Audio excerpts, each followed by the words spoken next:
What's going on, winners? It's your boy Loso 2.0, and today I'm talking about embracing fear, taking that leap into the unknown. But before I get started with that, click that subscribe button below, subscribe to the Winners Win channel. Fear. It's a universal emotion. It's not something new that's just made up in the United States. But it also takes like a protective kind of like mechanism, so it protects us in warning us of potential dangers and helps keep us safe. And it's funny because I just seen the movie Inside Out 2 yesterday, so I'm gonna make a lot of references to that as I go. But it also can stop us from achieving progress. So it's a good thing, but it could be a bad thing. It's a double-edged sword. Nothing comes without risk or fear. So don't allow it to hold you back. You're never greater risk, greater reward. This this video is going to talk about pushing you through fear to reach your full potential, and then you can finally become that winner and join the winner's circle. So first we have to understand fear. Fear manifests itself in various forms. Fear of failure, there's fear of rejection, there's fear of the unknown. Fear of failure, fearful that you're not going to achieve this goal. Fear of rejection, fear that they're going to tell you no, you're not good enough, which reminded me again of Inside Out 2. Constantly, and there's a little bit of a spoiler, sorry about that, go check the movie, talking about the idea of her not being good enough. Or fear of the unknown. You don't even know what's going to happen, so you're trying to prepare for it without it even knowing.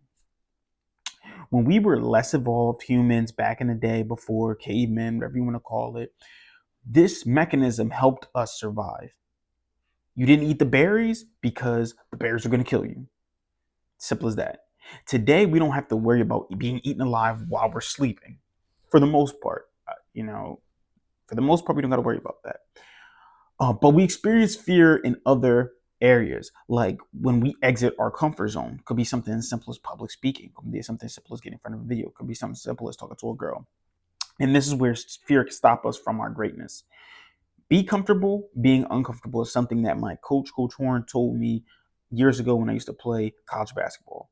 You have to recognize that fear is a natural part of the human experience, and is the first step in actually overcoming it is understanding and recognizing that it is true. Don't be delusional and say you're not scared. You are scared, but it's not about not being scared. It's about having courage is actually being scared and still being able to do the task.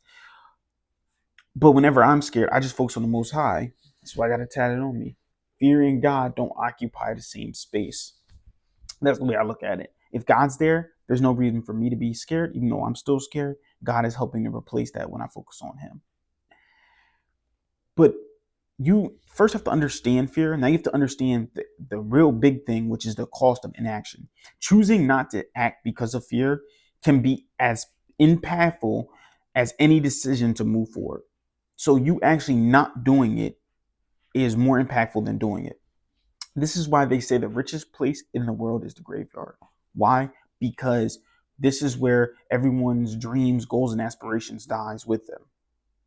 Trust me when I say this. Obviously, I've never experienced it, but your biggest regret in life will be you dying without even trying to achieve your dreams. I'm not even talking about achieving them. I'm talking about actually giving your full effort towards it. I always hear ex-basketball players, dang, I should have did this, I should have did that, I should have did this, should have did that. Instead of going and doing those things back then, because now they have those regrets. You don't want to be the OG on the block. The next step is taking the first step. The decision to act despite fear often starts with a single step. Just do it. That's why I love that Nike thing. Saying, just do it. Don't think about it. Just start doing it. Make that phone call. Submit that application. Talk to that girl. Whatever you got to do, just do it. Starting small. Begin with something that's manageable to you to build your confidence. It's called the rule of 51%. I just learned it yesterday when I was reading this book right here, Be Seen by Jen Gottlieb. I always pronounce her name wrong. Rule of 51%. The rule of 51% simply states that all you have to do is do 1% more each day and you're going to get more confidence. So if you want to go to the gym, start off by packing your bag the night before. Don't even go to the gym next day. Then maybe the next day, put your shoes next to the door. Then the next day, work on putting your shoes on. The next day, walk on getting to the car. Then the next day, worry about just driving to the gym, not even going in. something as simple as that. Just keep building on it. It's going to keep continuing to build confidence. The second thing is to educate yourself. Knowledge reduces fear. Research and preparation are going to help you see the value in whatever you're considering. But the only thing is, do not over research. Don't overthink. I have friends that are overthinkers. You can fall to victim of analysis paralysis. This is basically when you keep researching so much that you don't even take an action. And then lastly, I want you to visualize your success. Imagine the positive outcome of taking the risk. When you're meditating, maybe when you're taking your walk, just think about it. Think about what that feels like, what it tastes like, what it smells like, what it looks like. What does that look like for you? Visualize it, and it's going to come into fruition. And of course, pray on it as well. Embracing failure is just going to be part of your journey, because a lot of times people see it as the anti thesis of success. It's really not. It's actually a very important part of success, and you must actually take each lesson from you failing and or losing or not getting the job or whatever it is, and find the positivity in it. This is what a lot of successful individuals do. And then also build a support system around you, right?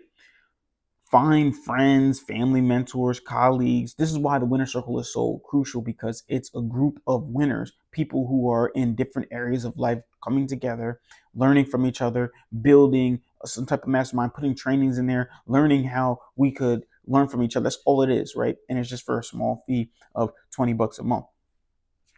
You spend $20 probably on one meal. So one meal a month, one less eating out time a month, you can actually be surrounded by other winners and bounce ideas off each other and have that support system to help you get past fear. And there's so many rewards with taking risk. I'm going to tell you a little story, right? I have a friend of mine. He was actually one of my closest friends, my brother, was actually in my wedding. He got up out of the comfort of his, first of all, he got out of the comfort out of Delaware, Philly area, and went down to Florida to play basketball. No one moved down there, nothing. Then this man got out of his comfort zone from that, playing ball in college, and just decided, I'm going to go to Mexico by himself without even the idea of knowing if he's on the team or not. Ended up making the team, and now I am proud to say that my brother is a professional basketball player just by taking risks. Didn't even speak the language, just decided to go there, try out. No guarantee that you got it, just work hard, and he was able to get it. And you know what, too, as well? Wasn't in the gym a whole bunch before, wasn't doing all that, but he was just like, I'm going to just wing it. And the opportunity got him ready. So don't even if you're underqualified, if you feel like you're, whatever it is, still go and do it.